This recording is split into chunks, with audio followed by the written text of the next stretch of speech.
L'Arabie Saoudite est un pays riche en histoire et en tradition. Mais récemment, un projet pas comme les autres a fait les gros titres, The Line. Il ne s'agit pas d'un projet de construction ordinaire.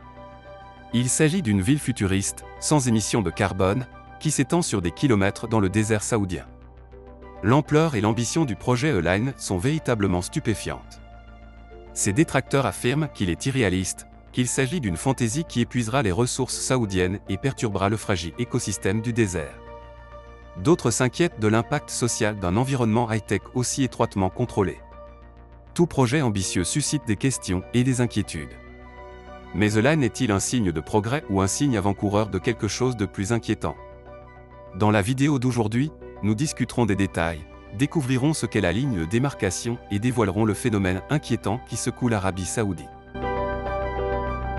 Tout d'abord, The Line est le rêve du prince héritier d'Arabie Saoudite, Mohammed bin Salman.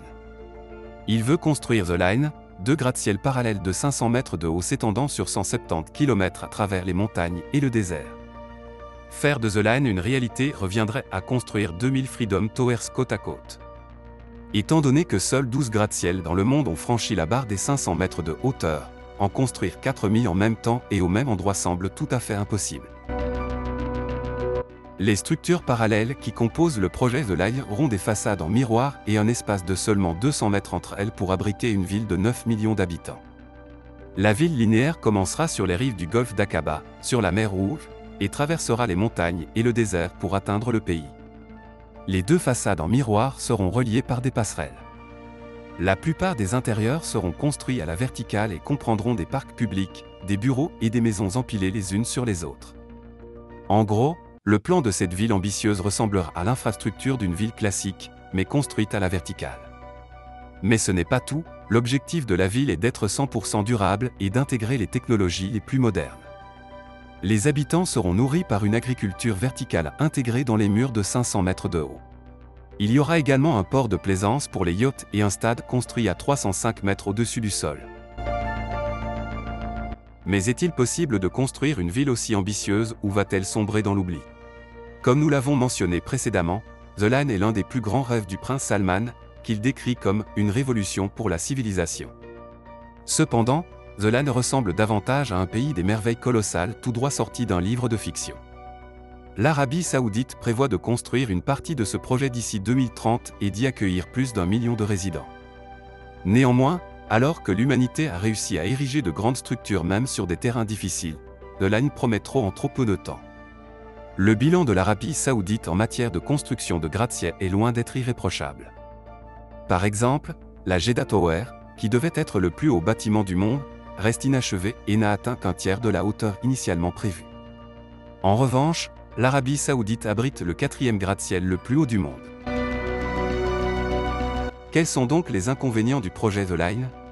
Tout d'abord, ils veulent construire un système de transport 100% durable et une ville à zéro émission, mais ils ne mentionnent pas l'énorme empreinte carbone que la construction d'une telle chose laisserait derrière elle. Selon les estimations de l'Université de Nouvelle-Galles du Sud, la construction de la ligne émettra près de 2 milliards de tonnes de dioxyde de carbone, soit plus de 4 ans d'émissions de dioxyde de carbone au Royaume-Uni. Compte tenu de ces énormes émissions liées à la construction, la promesse d'une ville sans carbone n'est guère crédible. Les critiques soulignent également le bilan de l'Arabie Saoudite en matière de droits de l'homme et calculent déjà le coût humain des projets de l'Arabie Saoudite.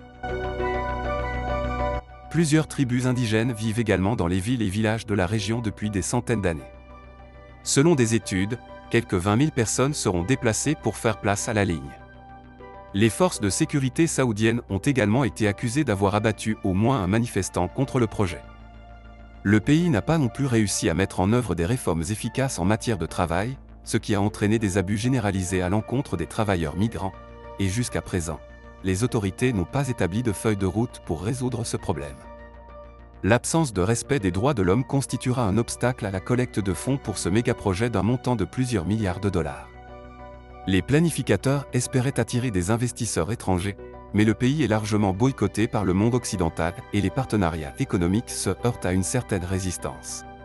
Même s'ils obtiennent l'argent nécessaire, certains plans de la ligne sont trop complexes pour se concrétiser. Beaucoup pensent que le projet réel sera très différent de la version annoncée. D'après ce que nous avons vu jusqu'à présent, l'Arabie Saoudite ne dispose pas de l'expertise nécessaire pour concrétiser nombre de ses récentes déclarations. Même avec l'aide étrangère, le coût du projet de la ligne est trop élevé pour être achevé dans les prochaines décennies. Une autre question importante à poser concernant The Line est de savoir si les gens voudraient vivre dans un tel endroit. Pour l'instant, nous considérons The Line comme une idée conceptuelle pour différents modes de vie.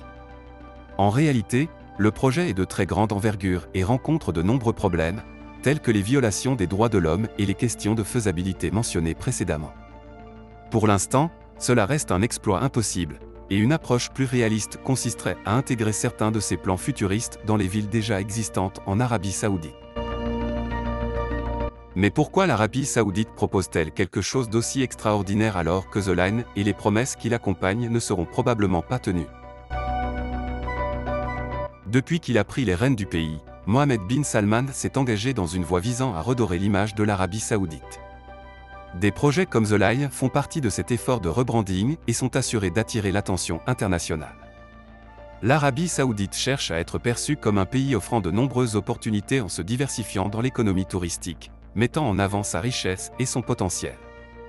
Toutefois, pour l'instant, la plupart des visiteurs se rendent dans le pays pour effectuer le pèlerinage du Hajj. Avec des initiatives comme The Line qui font la une des journaux, l'Arabie Saoudite aspire à changer sa perception sur la scène internationale. Et avec l'annonce de The Line, l'Arabie Saoudite a effectivement réussi à attirer l'attention internationale. Que pensez-vous de la ligne miroir?